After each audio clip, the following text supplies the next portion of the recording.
बोली श्री लुणावा धाम की, बोली श्री बावन वीर की, बोले मामा जी महाराज की।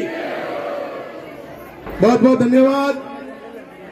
संपूर्ण कार्यकारिणी लुणावा धाम एवं गोपाल जी व उन सभी भक्तों का जिन्होंने आज इस पावन धरती पर मुझे सम्मानित किया, मेरा हौसला बढ़ाया और जिस राह पर मैं चल रहा हूं, जो कार्य हाथ में लिया है पिछले 27 सालों से, उस कार्य को सफल करने के लिए पूज्य मामा जी महाराज का जो आशीर्वाद मुझे प्राप्त हुआ है, ये मेरे लिए बहुत ही बड़ा सौभाग्य की बात है। देखिए, वर्तमान में कलयुग में हर व्यक्ति परेशान है, पीड़ित है और जगह जगह पर इन भक्तों की पीड़ा दूर करने के लिए मामा जी महाराज हाजिर होते हैं। और मैंने पिछले कई समय से देख रहा था, मैं सोशल मीडिया के माध्यम से, मेरे मित्रों के माध्यम से, कि लुणावा धाम में मामा जी महाराज की बहुत बड़ी गति लगती है और वहां पर कई भक्तों के दुख दूर हुए हैं, कई लोगों की पीड़ा दूर हुई है, ये सुना था मैंने।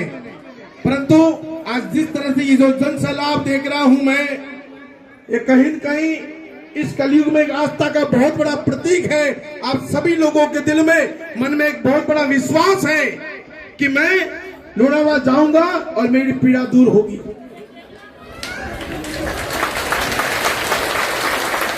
मेरा निवेदन है भाई बहनों कि आस्था बहुत बड़ी चीज होती है। आस्था में भक्त अपनी आंखें निकालकर भगवान के चरणों में समर्पित कर देते थे। ये वही भूमि है। ये गोगा जी, कल्ला जी, तेजा जी, बाबू जी जैसे गौ माता के लिए शहीद हुए, गौ माता की रक्षा के लिए अपनी प्राणों की जिन्होंने आहुति दी, उन्हीं वीरों की धरती है। और आज जगह जगह हर गांव में इसी तरह मामा जी महाराज का स्थान है। और ये मामा जी महाराज कौन थे, इनका इतिहास क्या था, वो आप सब लोग भली भांति वाकिफ हैं उससे। ये सारे के सारे वीर मां भगवती गौ माता की रक्षा के लिए, दिन दुखियों की रक्षा के लिए, गरीब पीड़ित परेशान व्यक्तियों की रक्षा के लिए जिन्होंने अपने प्राणों की आहुति दी और सर कटे और धन लड़ते रहे, ये वो भूमि है राजस्थान। फिर भाई बहनों, वर्तमान की स्थिति आज भी गौ माता दुखी है, इसलिए आज आप सब लोग यहां पर पधारे हैं।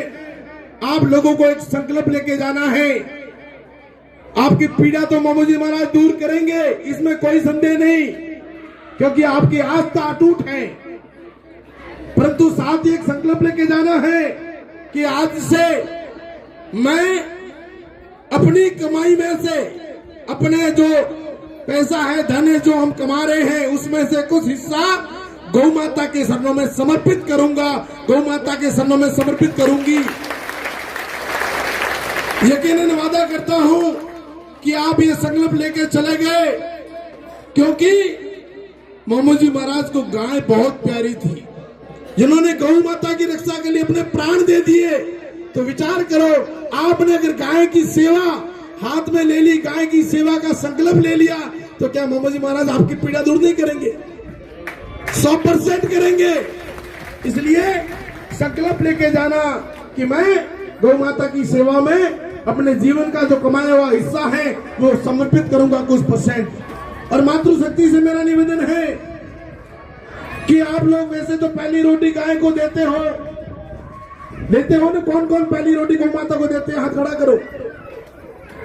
परंतु ये पहली रोटी गाय को नहीं देनी है। हाँ, बहुत बड़ी बात बताने जा रहा हूं मैं आपको।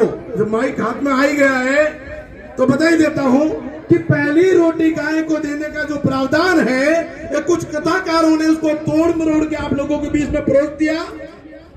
और दूसरा, मातृशक्ति के लिए भी आसान हो गया, क्योंकि मैं प्रैक्टिकल बात करता हूं, वर्तमान की बात करता हूं। आज हमें पहली रोटी गाय ने क्यों दो, तो वो मेलियो सुलरे माते पहली रोटी दो की उन माते, या तो वह बढ़ जाए जल जाती है, या तो वो या कंकर कूड़े कुछ भी लग जाते हैं, बच्चा खाए को नहीं, माँ ग्रादड़ी खाए को नहीं, गाय 2 साल पे छुट्टी। ये एक फॉर्मूला हो गया है। और मैं देखता हूं कई बार शहरों में और गांवों में देख रहा हूं मैं, माताएं बहनें क्या करती हैं कि पहली रोटी गाय के लिए निकाल कर साइड में रख देती है। आज गाय मिली तो दी, नहीं तो आज की, कल की, परसों की 7 दिनों की इकट्ठा करके थैली में भर के ले जाती है, किसी चौराहे पे फेंक के आ जाती है और पूछा कहां जाती हो, तो गाय को रोटी देने के लिए गई थी। गाय आपकी रोटी की मोहताज नहीं है, और आपकी एक रोटी से गाय का पेट नहीं भरता, उसको चारा खाना ही पड़ता है। ये हमारी गरज है, हमें जरूरत है कि हम गौ माता को रोटी दें।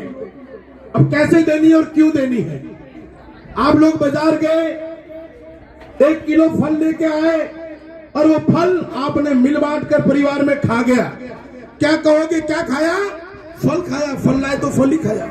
अगर वही जरा सा थोड़ा सा भगवान के सामने भोग लगाया और उसके बाद खाया, तो क्या हो जाएगा? वो प्रसाद। क्या हो जाएगा? गाय कौन है? गावो विश्व से मात्र 4 वेद 6 718 पुराणों में जिसको गावो विश्व से मात्र का दर्जा दिया गया हो, संपूर्ण विश्व की माता, 33 कोटि देवी देवता जिसके अंग अंग में, रोम रोम में विराजमान हो, चलता फिरता अस्पताल कहो, चलता फिरता मंदिर कहो, गौ माता है। तो गाय कौन हुआ? हमारा भगवान। कौन है?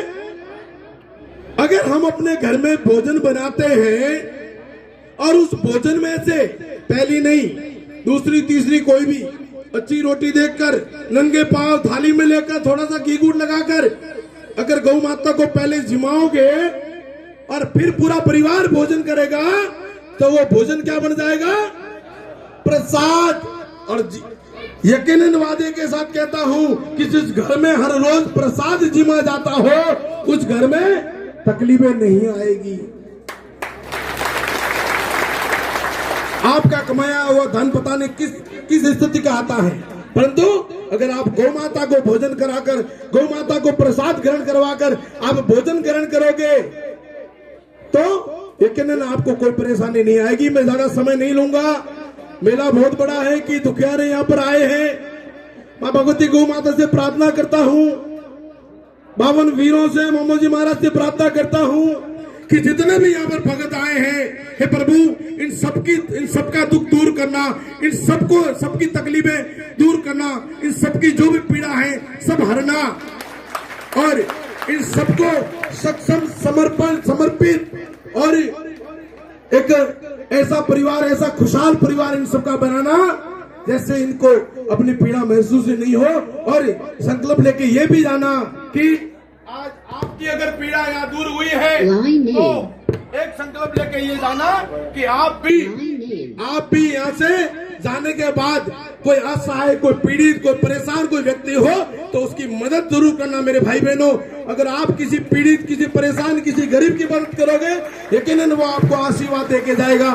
धन्यवाद। जय गौ माता, जय गोपाल। और अंत में कहूंगा कि जिंदगी रही तो फिर मिलेंगे, जिंदगी रही तो फिर मिलेंगे, वरना हिंदू हैं, हरिद्वार में जरूर मिलेंगे। जय हिंद, जय भारत।